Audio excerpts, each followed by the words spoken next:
This is the AEW Dynamite December 27, 2023 full show results video which takes place at Edition Financial Center in Orlando, Florida, featuring the 4th annual New Year's Smash show.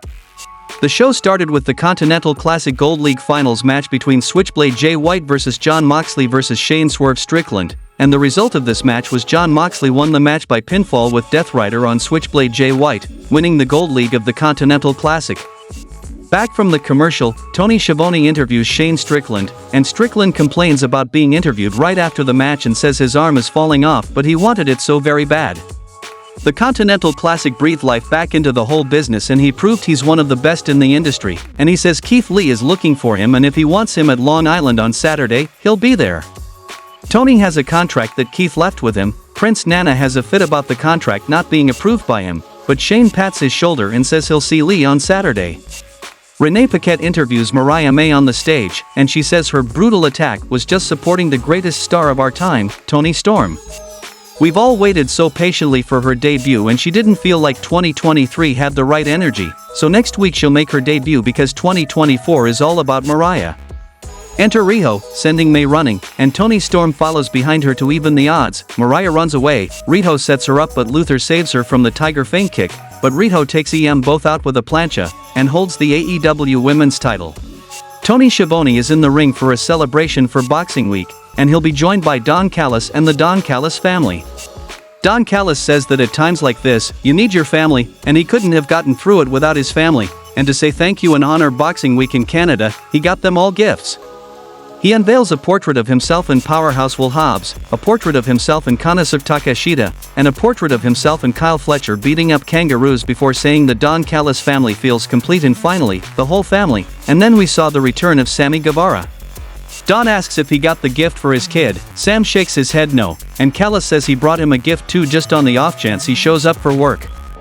Don eggs him on to unveil his painting, and it's a portrait of Sammy and his daughter together with the rest of the family. Guevara gets in his face and asks who told him to put his baby on there? Callis tries to spin it as his whole family is there supporting him, and let's be honest, he's not mentally capable of being a parent, so he'll need all the help he can get. Sammy says Hobbs beat Jericho and Takeshita beat Omega twice, but nobody cares because Callis makes it all about him, and Don never asked if he was okay after he got concussed. Callis says he's disappointed because Guevara dropped the ball and blew the greatest opportunity he ever had by getting hurt and then didn't show up to work for months. Down to brass tacks, Guevara has a choice, either he chooses the other family or he chooses the Don Callis family, and if he makes the wrong choice, he'll be as much of a failure as a wrestler as he is as a father. Sam shoves Don, the family attacks him from behind and beats him down, but the Chris Jericho makes the save, Floyd in hand. He smashes 3 of the paintings before giving Guevara the bat to smash the 4th, and they have a tense moment after. Jericho offers his hand, and Ricky Starks and Big Bill attack, but Sting and Darby Allin make the save. Then we saw the Continental Classic Blue League Finals match between American Dragon Bryan Danielson vs. Eddie Kingston, and the result of this match was Eddie Kingston won the match by pinfall with a Tenryu powerbomb, winning the Blue League of the Continental Classic and advancing to the finals. Post-match, Jon Moxley comes to ringside to check on Bryan Danielson and confront Eddie Kingston ahead of their meeting in the tournament finals at World's End. Jon gets on the mic and says all he's ever asked of Eddie every time he put his neck on the line because he believes in him, all he's asked is 100%, and for somebody who hates the world that's against him, lots of people love him. A couple of years ago he gave him the shot of a lifetime and let him leave on his shield, a warrior's death, but this time he's not getting one single favor and he'll have to earn every single inch. Eddie yanks the microphone away and says Mox has talked enough and he can't come out here and treat him like his young boy bitch Yuta, but the thing is he broke in before him, he's his senpai, but on Saturday the king of the bums is going to push him.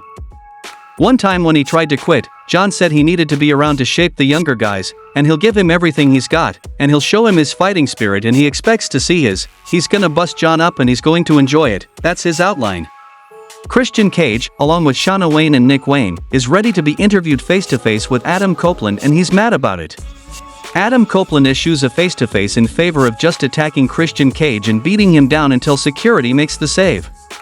He shrugs them off and keeps beating on Cage until the roster comes down to pull them apart, and Copeland breaks away and chases Christian down again until they separate them.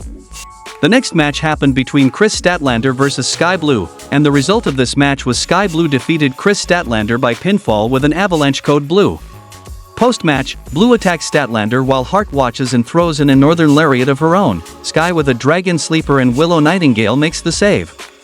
The heels beat a retreat but run into Abaddon on the stage. Backstage, Renee Paquette interviews Ruby Soho and Saraya. Before Soho can say much of anything, Saraya cuts her off to give her a birthday present, which I'm pretty sure is What's Your Name from QTV, who will do anything and is great with her hands. Ruby leaves to chat with Angelo Parker. Saraya's pal waves a knife around, and Saraya promises to explain more later.